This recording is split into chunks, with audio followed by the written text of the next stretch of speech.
En la palabra de nuestro Dios encontramos diferentes tipos de libros que nos ayudan en el aprendizaje y el crecimiento del cristiano. Usted puede tomar su Biblia y va a encontrar libros proféticos como Daniel, Ezequiel, Isaías, Jeremías, Apocalipsis. Pero también puede tomar su Biblia y encontrar libros históricos que nos narran algunos fragmentos de la historia humana, como pueden ser el libro de los Reyes, de las Crónicas, entre algunos más. Sin embargo, mis estimados, también encontramos algunos libros de la Biblia que nos hablan con poesía. Uno de ellos, por ejemplo, es Cantares, otro es Proverbios, pero también tenemos uno muy importante que es el libro de Salmos. Le hemos atribuido muchas veces la escritura de este libro únicamente al rey David. Pero debemos recordar que hay salmos que escribieron otros escritores como Moisés, por ejemplo. Sin embargo, esta noche quiero compartir con ustedes una pequeña reflexión analizando el segundo capítulo más rebuscado, más leído, más estudiado a través de la historia. Y mis estimados, sí, es un salmo que escribe el rey David. Para ser precisos, es el Salmo número 15. Uno de los salmos, o si no es que el más conocido, el más preciado, es el Salmos 23. Sin embargo, mis estimados, no sé hasta dónde usted ha analizado el Salmo 15, que volvería a repetir, es uno de los más estudiados a lo largo de la historia. Este salmo, de manera general, quiero decirle, contiene 2 preguntas, pero tiene 11 respuestas. Muchas veces, cuando vivimos esta vida trajinada que nos rodea, nos preguntamos muchas cosas. Quizá nos preguntamos por qué, nos preguntamos cómo, nos preguntamos para qué. Todo aquello que nos toca vivir. Algunas veces nos desanima, algunas veces nos desalienta, algunas veces simplemente nos desquebraja. Pero mis estimados, el rey David tenía también dudas en esta vivencia humana y entonces decide hacerle 2 preguntas a Dios que si usted tiene a la mano cerca su Biblia, yo le invitaría a que usted pueda tomarla. En este capítulo, David le hace a Dios 2 preguntas que le interesan, que le generan incertidumbre, pero al mismo tiempo tiene 11 respuestas que comparte con nosotros. El verso número 1, mis estimados, inicia diciendo Jehová. Es decir, este salmo se dirige a Dios. Le pregunta, ¿quién habitará en tu tabernáculo? Número 2. ¿Quién morará en tu monte santo? Cuando mandamos a un joven, a un adolescente, a un niño a la escuela, de manera inconsciente todos esperamos que él pueda aprobar el grado. Sin embargo, cuando ya está en juventud, no solo esperamos que pueda aprobar un grado, sino que obtenga un título universitario. Esa es la finalidad de una escuela, por ejemplo. Brindar herramientas, desarrollar habilidades, pero sobre todo brindar un título. Cuando de alguna manera decidimos participar en una carrera, el objetivo es llegar a la meta. Algunos lo hacemos con la mente de decir debo ser de los primeros. Pero entre los primeros o no, el objetivo es llegar a la meta. En alguna ocasión hemos tomado la decisión de decir voy a comprar un auto.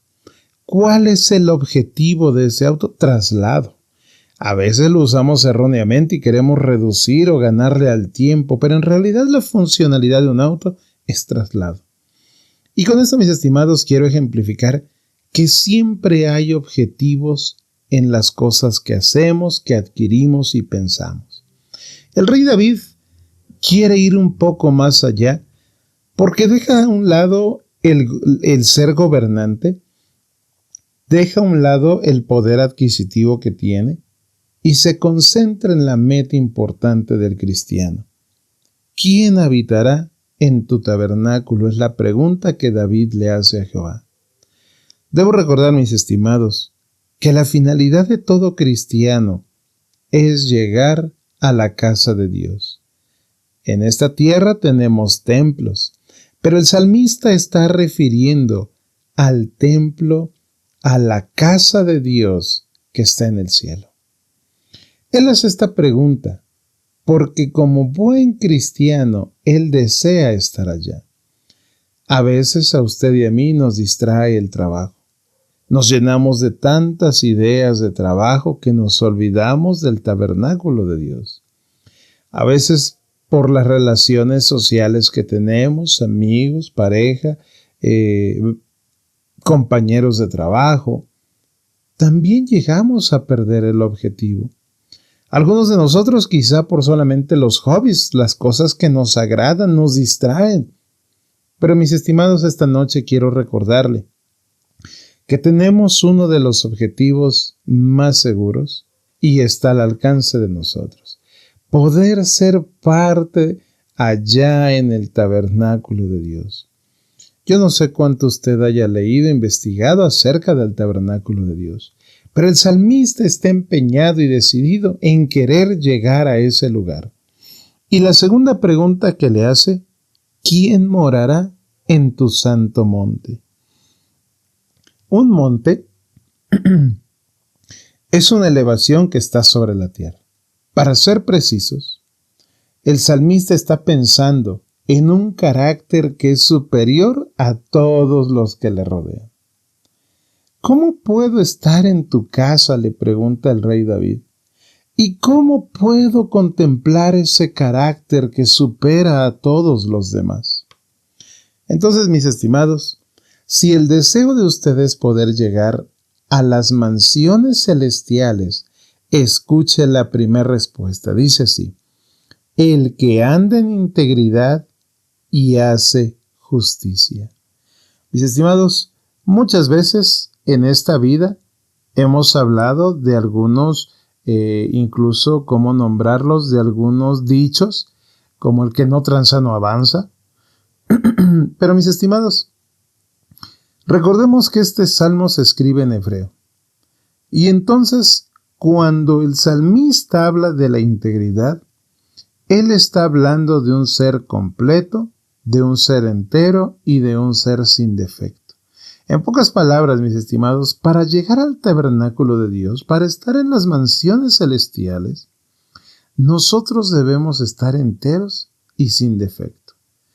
Así que si usted y yo nos paramos frente al espejo, diremos, no, creo que tenemos todo lo contrario a lo que el salmista está diciendo. Además de eso, nos está diciendo que debemos actuar con justicia. Y es que, mis estimados, cuando nosotros hablamos de la justicia humana, somos bien tremendos. Pero la justicia divina es diferente, porque siempre está a favor de la voluntad de Dios. ¿Cómo podría yo ser justo? Aplicando la voluntad de Dios. ¿Y cómo puedo saber cuál es la voluntad de Dios? Escudriñando sus escrituras. Termina el verso 2 diciendo, y habla la verdad en su corazón. Yo no sé si esta noche nos hicieran un examen, ¿cuánto sacaríamos en integridad? ¿Cuánto sacaríamos en justicia? ¿Y cuánto sacaríamos en veracidad? Su servidor estaría reprobado. No sé cómo estaría usted. Sin embargo, mis estimados, a lo largo de estos versos vamos a aprender algo y al final viene una lección muy grande. David da algo positivo para poder estar en las mansiones celestiales. Mira, tienes que ser una persona con integridad. Tienes que ser una persona que practique la justicia y que tenga veracidad.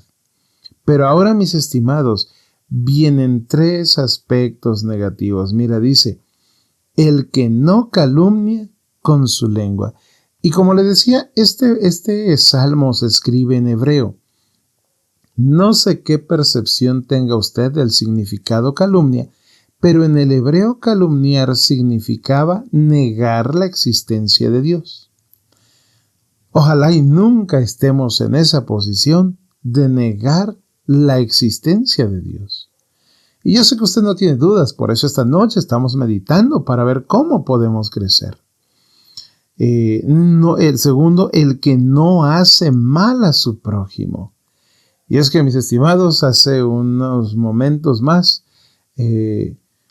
escuché la frase de que a veces no es que no querramos hacer el bien, sino que el prójimo no nos ayuda a hacer el bien. Mis estimados, en este mundo vamos a encontrar personas muy difíciles. Vamos a tener en la familia, en el trabajo, con los amigos, personas muy difíciles. Pero finalmente debemos recordar que nosotros no debemos hacerle daño a las personas. Muchas veces lo hacemos con la lengua, otras veces lo hacemos físicamente, en algunas ocasiones más lo hacemos de manera indirecta. Pero el salmista dice, mira, no niegues la existencia de Dios. Otro aspecto importante para que puedas llegar a las mansiones celestiales es que no le hagas daño a tu prójimo. Y el tercer aspecto en el verso 3 dice, no admite reproche alguno contra su vecino. Muchas veces decimos, yo no le hago mal a nadie. En el segundo aspecto, yo creo que Dios existe. Pero cuando nos cuentan un chisme, mis estimados, principalmente si tiene factores negativos, le prestamos mucha atención. El tercer aspecto de ese verso 3 dice, no admite reproche alguno. Mira, pueden llegar y contarte cosas negativas, pero tú no vas a ser consecuente a eso. Tú debes ser una persona que actúe con justicia, lo leíamos anteriormente, y con integridad. De esa manera, mis estimados, nosotros nos vamos perfeccionando para las mansiones celestiales. Hasta aquí yo quisiera que usted pudiera comprender que lo que le estoy compartiendo también es para su prójimo, para su servidor. Aspectos importantes que debemos considerar, que a veces no le prestamos atención, pero dejamos albergar en nuestro corazón, y así como la polilla poco a poco destruye la madera, poco a poco nos puede destruir. En el verso 4 dice, nuevamente un aspecto positivo, aquel a cuyos ojos el vil es menospreciado, pero honra a los que temen a Jehová, y el que aun jurando en daño suyo, no por eso cambia. Mis estimados, muchas veces vamos a ver a las personas de alguna manera acusadas. Vamos a ver aspectos donde la justicia social está por los suelos. Vamos a ver que se acusa a alguien falsamente. Vamos a escuchar a alguien que dice que lo bueno es malo y lo malo es bueno. Pero mis estimados, este fragmento que dice, aquel a cuyos ojos el vil es menospreciado, en pocas palabras nos está diciendo que nosotros debemos aplicar principios para analizar dónde debemos aplicar justicia y no ser de esos que se dejan llevar por las masas y pudieran acusar injustamente. Mis estimados, en pocas palabras, una persona con opiniones equilibradas. Porque muchas veces hay quien, usando la escasez, la sencillez, llega a hacer barbaries.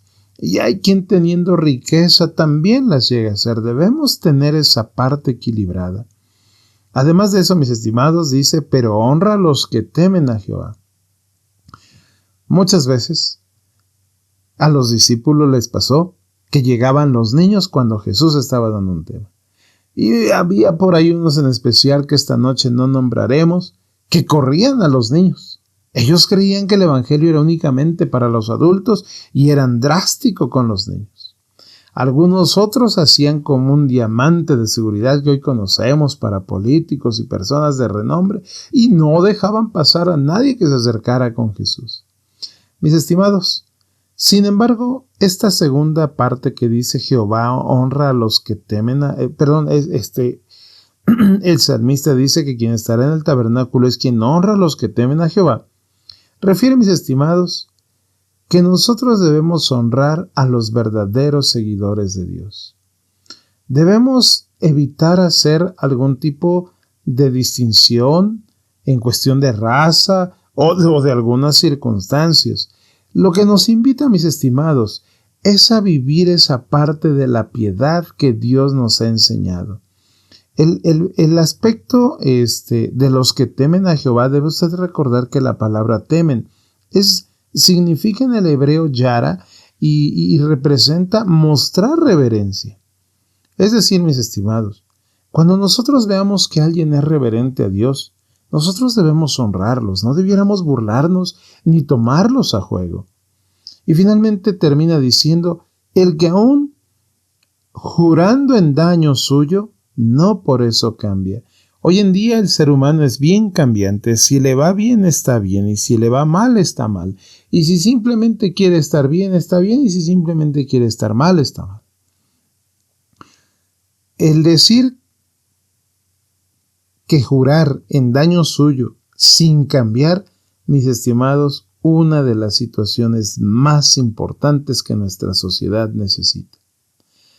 Una persona, un cristiano que llegará a habitar en el tabernáculo de Dios, es una persona que es capaz de mantener su palabra, de mostrar completa y absoluta confianza en lo que ha prometido, aun cuando pudiera perjudicarnos.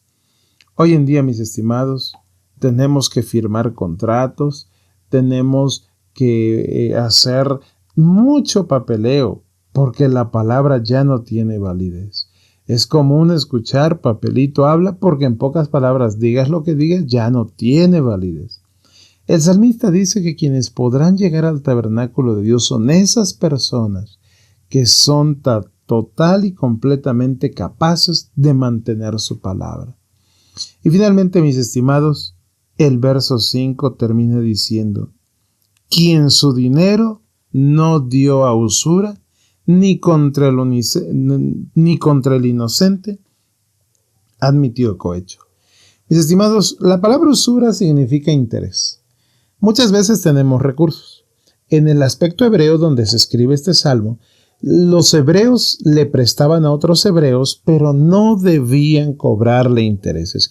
Únicamente se permitía que los intereses se le cobraran a los extranjeros, es decir, entre el pueblo, entre la familia, no se deben cobrar los intereses. Mis estimados, algunos podríamos decir, y entonces al que no es de la familia se lo podemos prestar. Mis estimados, el problema radicaba en que los prestamistas solían cobrar intereses que eran muy elevados. Muchas veces se enriquecían de esa manera a costa de sus semejantes. El decir el salmista que no debemos tener dinero en cuestión de usura, mis estimados, el mensaje es, si prestas a tu familia no le cobres interés y al que no es de la familia no le pongas un interés excesivo. Ni contra el inocente admitió cohecho. Mis estimados, alguien puede decir, yo no presto. Al hablar de cohecho, hablamos de sobornos. Un verdadero cristiano no debe prestarse a los sobornos. Sé que en esta vida, principalmente si nos toca estar en esa parte donde pudiéramos percibirlo, estimados, la encomienda dice, no debes prestarte a los sobornos. Y entonces termina diciendo el Salmo, el que hace estas cosas no resbalará jamás. Yo no sé cómo va a quedar usted en este examen. A veces la integridad a su servidor no le falla y le falla un montón. La justicia, híjole, más, porque humanamente actuamos conforme a nuestros sentimientos y pensamientos, juzgamos y aplicamos la ley conforme a nuestro beneficio también. Y cuando hablamos de veracidad, bueno, creo que mentiría si dijera que siempre he hablado con la verdad. Pero este ejemplo que le estoy poniendo de su servidor es para poder analizar, mis estimados, que nuestra vida necesita ser transformada. Algunos de nosotros podríamos decir, bueno, yo saco 9. Otro podría decir, no, yo saco 9.5. Oye, yo saco 10. Perfecto si pudiera ser así. Pero debemos reconocer, mis estimados, que en más de uno de los aspectos que hemos hablado, nos falta mejorar. ¿Cómo puedo entonces yo ser transformado? El salmista le pregunta a Dios con el anhelo de tener una respuesta, pero se da cuenta que hay algunas necesidades de crecimiento en su vida espiritual. Mis estimados, esta noche yo quiero compartir y recordarle dos aspectos muy importantes. Romanos 12:2 dice, no se amolden al mundo actual, sino sean transformados mediante la renovación de su mente. Así podrán comprobar cuál es la voluntad de Dios buena, agradable y perfecta. Este mundo nos está envolviendo, nos está cobijando y nos está arrastrando. No podemos negarlo. Pero Pablo nos dice, mire, sean transformados mediante la renovación de su mente. Es decir, hay que cambiar la mente y lo que hay en ella. Las redes sociales, la música, las personas que nos rodean, todo esto de información es lo que en realidad guía nuestra vida. Por eso entonces Pablo nos dice, mira, tienes que transformarte renovando tu mente. ¿Cómo podemos hacer? El mismo salmista contesta, ¿con qué limpiará el joven su palabra, su camino? Con guardar tu palabra. Mis estimados, yo no sé cuáles problemas de los que he mencionado usted tenga y necesite mejorar. Yo tengo muchos. Pero esta noche la invitación es para recordar que la importancia de renovar nuestra mente a través del estudio de la palabra nos hará entender cuál es la voluntad de Dios y de ese modo prepararnos. De nada nos servirá juntar 1, 2, 3, 10, 50 o 100 millones de pesos si perdemos las mansiones celestiales. El objetivo no debe ser el dinero, el objetivo no debe ser cualquier otro distractor, y no con eso digo entonces abandone todo. No, mis estimados.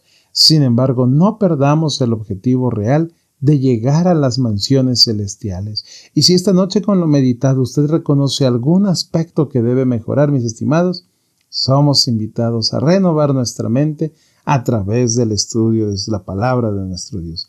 Gracias por habernos acompañado. Que el Señor les bendiga.